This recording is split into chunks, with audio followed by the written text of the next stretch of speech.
Comrade Tito was a human being who used to separate politics from personal relations.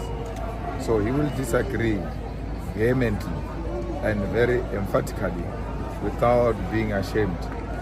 And you will do the same to engage in a robust manner, but he will never declare you an enemy. He always knew that above everything else is humanity. And that's why we're here. We're here to bury a human being. We're here to bury a decent guy. And all decent people deserve to be given a decent send-off. And we wish that his soul must rest in a permanent peace. Thank you very much, Mr.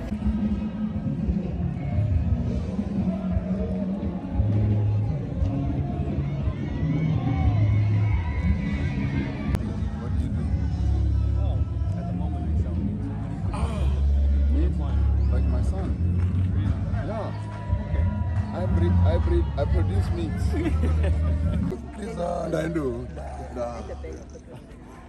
I don't know what will be. I don't know.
President, how are you? Very well.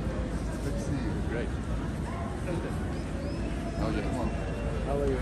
I just don't see. I didn't know you saw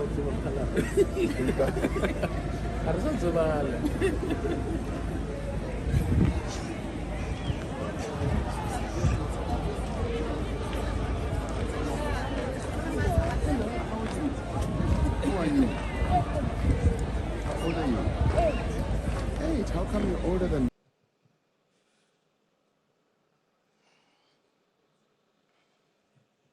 For the past few evenings, I have found myself sitting outside in the depths of the night, trying to write a speech which perfectly encapsulates the life of my father.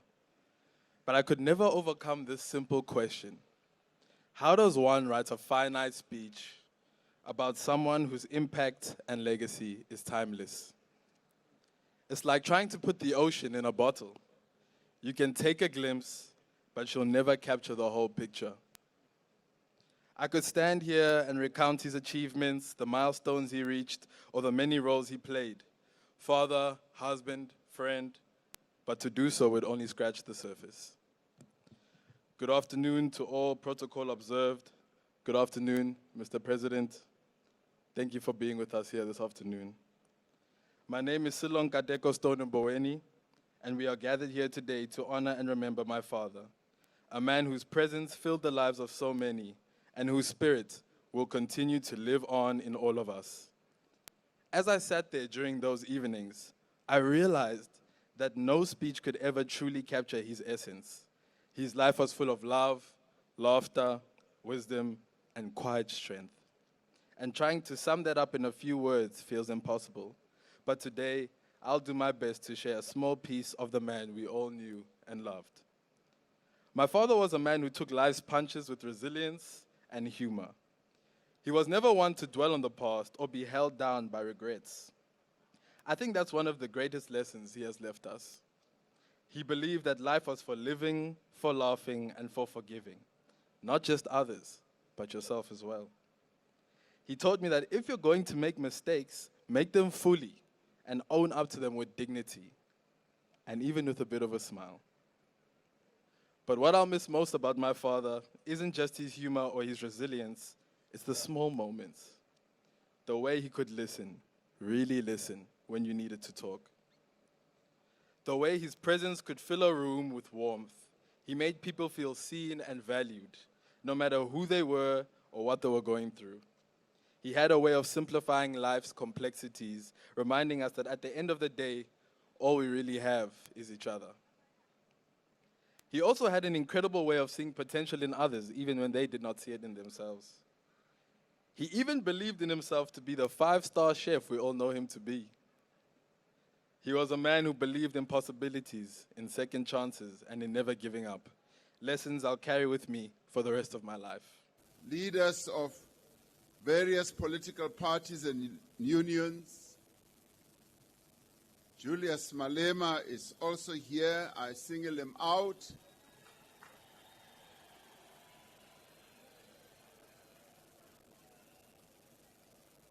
And bulabula here na hiku. Iwabumune la ya parliament. Uze abulabula swakahlenyana imina nkarunkwa.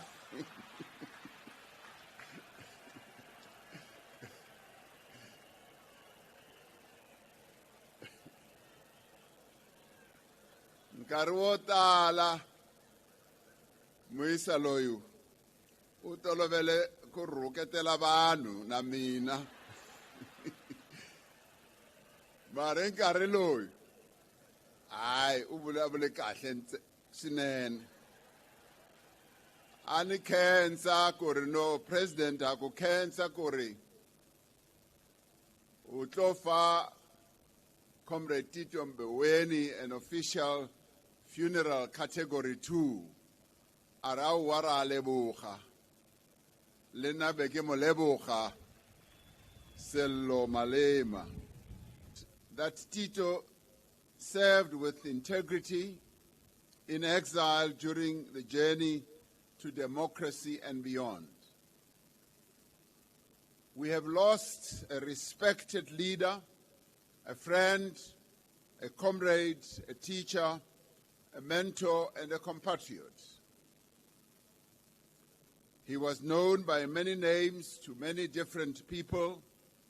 Some knew him as Comrade Tito, Uncle Tito, Bra Tito, Governor 8, an erstwhile national breadwinner, unpaid impresario for the Lucky Star brand, the Tin Fish, and also more respectably as the Duke of Makhubasklu. He was larger than life because he led such a big life and touched the lives of so many people. Tito Mboweni fraternized with heads of states and government, such as presidents and prime minister. He was on first-name terms with central bankers from all over the world. He was respected by leading economists, titans of business, labor leaders, and ordinary people in our country. Yet, despite his stature and despite his profile, he never lost the common touch. He had a gift to connect with people. He understood people, and he had a way to make people feel special and make them have a sense that they mattered. Governor 8 could relate to people from all walks of life. He was an empathetic man. He valued character over pedigree, and he was not a cynical person. He looked for the good in each person and usually found it. But at the same time, he was a person who did not suffer fools lightly or easily. Tito taught us that public service is noble and necessary, that one can serve the people of his country with integrity and hold true the important values like faith and family.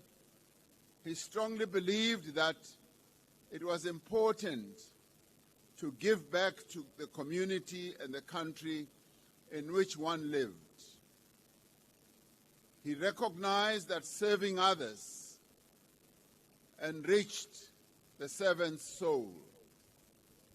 To me, he was the shining star that shined brightest in a maze of a dark period in the life of our country, a dark period we called state capture. He had already left public service when I knocked on his door asking him to return to public service as a Minister of Finance. I just said to him, Comrade Tito, your country needs you to do another tour of service. He agonized about giving up the material value he was building for himself and his family, but after a while, he came through for the people of South Africa and agreed to serve as Minister of Finance. Through the Alu Forex plant, he sought to illustrate that, like our country, this plant survives and thrives when times are tough. We continue to admire how he always sought to demystify matters of the economy for our citizens. He insisted that government must communicate with the people and on how the economy decisions that we take impact their lives. We will remember his aversion to a fleshy lifestyle. Tito Mboweni wasn't just incorruptible. He wasn't just an avowed enemy of corruption throughout his life in public office. In time, we will look back at those social media posts of Tito defending his infamous brown shoes that had seen better days before. I remember being photographed with him at my house as he was wearing those brown shoes. I was also wearing almost similar brown shoes. When the wave of criticism descended on his shoes, I immediately packed my shoes away so that I should retire them. I will look at them fondly and remember Tito Mboweni. We may then read what was perhaps the deeper meaning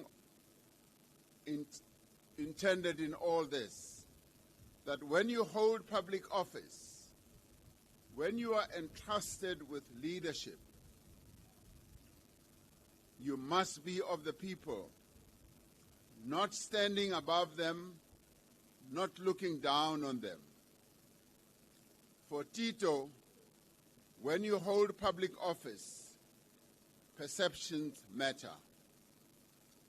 Tito's enduring self-deprecation, availability, and humility belied an illustrious career. His remarkable life spans the history of our democratic journey.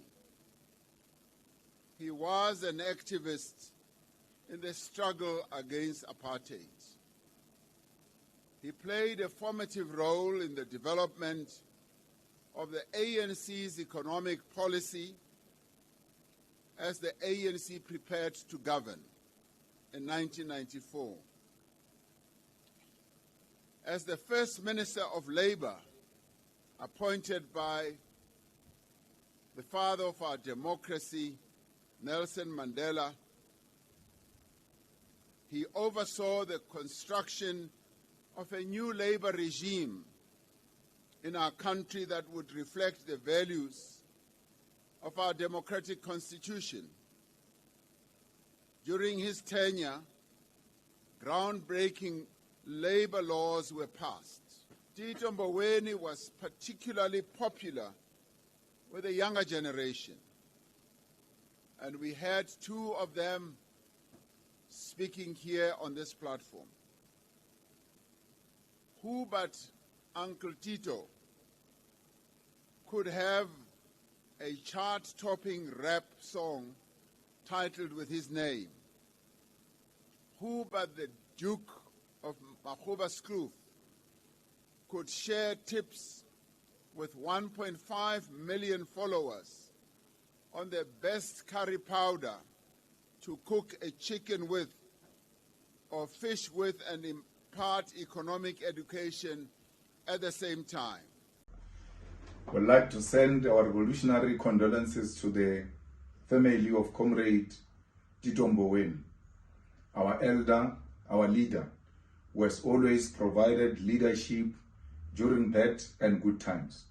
We salute him for his contribution in the struggle against apartheid, and he has led many strategic institutions and departments after 1994, yet he was never accused of any corruption or maladministration. He was a committed leader who was always interested in putting the interest of the people first. We salute you for being an elder to us, for always being there to advise, and for always making your views very clear. You have advised us on many issues, we have agreed on many issues, we have disagreed on many issues. I will miss the long telephone conversations that I used to have with you as an elder, as someone that we grew up looking up to, especially some of us who come from the province of Limpopo, who will follow in your footsteps. The family should know that their pain is our pain. We are with them during these difficult times. We may the soul of Comrade Tito rest in permanent, perfect peace. I thank you.